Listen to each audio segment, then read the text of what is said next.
क्या आप सोच सकते हैं कि कोई इंसान 27 साल तक यह मानता रहे कि दुनिया में युद्ध चल रहा है, जबकि युद्ध खत्म हुए दशकों बीत चुके हों?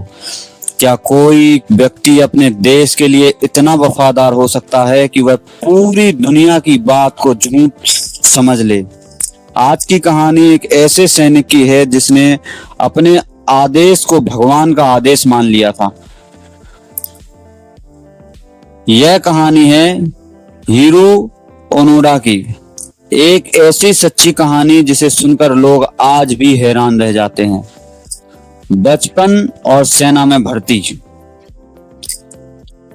हीरो ओनोडा का जन्म 1922 में जापान में हुआ था। बचपन से ही वह अनुशासित और मेहनती था। उस समय जापान एक शक्तिशाली देश बनने की कोशिश कर रहा था। हर युवा के मन में देशभक्ति की भावना भरी जाती थी। ओनोडा भी अपने देश के लिए कुछ बड़ा करना चाहता था। जब वह जवान हुआ तो उसने जापानी सेना ज्वाइन कर ली। उसकी ट्रेनिंग बेहद कठिन थी। उसे सिखाया गया था कि एक सैनिक कभी हार नहीं मानता, और सबसे महत्वपूर्ण बात, आत्मसमर्पण करना सबसे बड़ा अपराध है। यह बात उसके मन में इतनी गहराई से बैठ गई कि आगे चलकर उसकी पूरी जिंदगी बदल गई। 1944 में द्वितीय विश्व युद्ध के अंतिम चरण में था। जापान लगातार कमजोर हो रहा था। इसी दौरान ओनोडा और फिलीपींस के लुवांग द्वीप पर भेजा गया। ओनोडा को जाने से पहले उसके कमांडर ने उसे आदेश दिया, चाहे कुछ भी हो जाए तुम आत्मसमर्पण नहीं करोगे जब तक मैं खुद आकर आदेश ना दूं। लड़ाई जारी रखोगे। ओनोडा ने सलामी दी और आदेश स्वीकार कर लिया।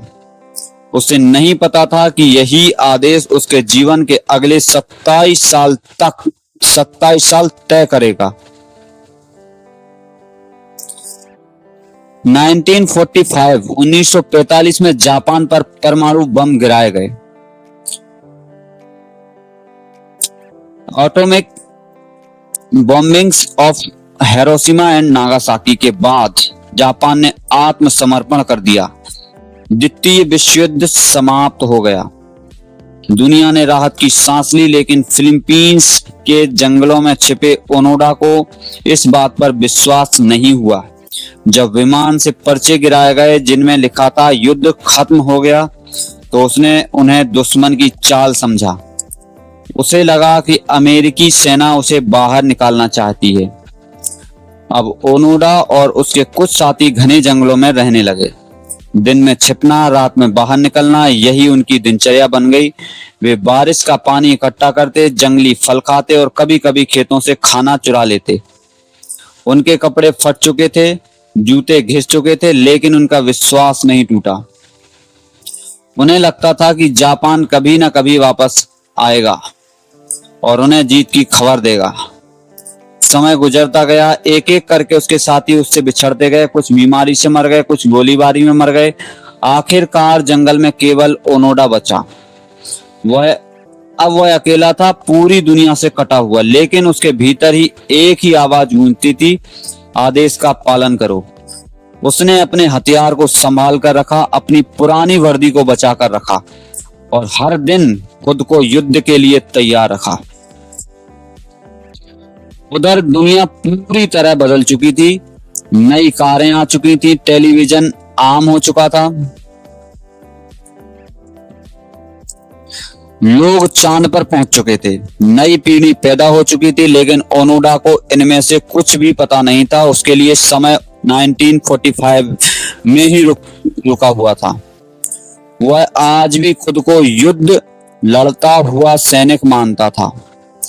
1974 में एक युवा साहसी यात्री नोरियो सुजुकी ने फैसला किया कि वह ओनोडा को ढूंढेगा।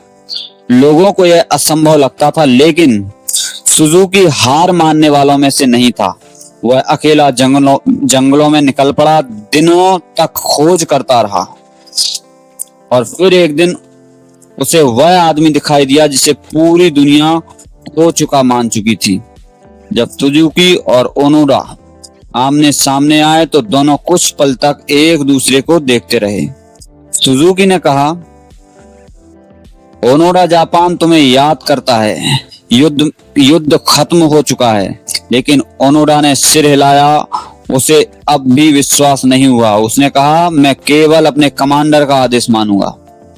जापान सरकार ने उसके पुराने कमांडर को खोज निकाला। उसे फिलीपींस लाया गया। जंगल में दोनों की मुलाकात हुई। कमांडर ने आधिकारिक आदेश पढ़ा, सैनिक ओनोडा, तुम्हारे सभी सैन्य कर्तव्य समाप्त किए जाते हैं। युद्ध खत्म हो चुका है। यह सुनते ही ओनोडा की आंखों में आंसू आ गए। 27 साल बाद पहली बार उसे एहसास हुआ कि वह जिस युद्ध को लड़ रहा था वह बहुत पहले खत्म हो चुका था। ओनोडा ने अपना हथियार सौंप दिया। वह जंगल से बाहर निकला। जब वह जापान लौटा तो हजारों लोग उसे देखने पहुंचे। वह राष्ट्रीय समाचार बन गया। लोग उसकी निष्ठा की प्रशंसा कर रहे थे। कुछ लोग दुखी थे कि उसने अपनी जिंदगी के इतने साल खो दिए, लेकिन एक बात सभी मानते थे, उस जैसा समर्पण शायद ही किसी में देखा गया हो। 27 साल 9855 दिन, एक आदमी, एक आदेश और अटूट विश्वास। हीरो ओनोडा की कहानी हमें सिखाती है कि निष्ठा और अनुशासन महान गुण है, लेकिन कभी कभी सच्चाई को स्वीकार करना भी उतना ही जरूरी होता है, वरना इंसान पूरी जिंदगी उस लड़ाई को लड़ता रह जाता है जो बहुत पहले खत्म हो चुकी होती है। अगर आपको ऐसी वास्तविक और रहस्यमय सच्ची कहानियां पसंद हैं तो वीडियो को लाइक करें, चैनल को सब्सक्राइब करें और बेल आइकन दबाना ना भूलें। अगली वीडियो इससे भी बहुत बेहतरीन होने वाली है आपके लिए, बहुत ही। चलिए, जय हिंद।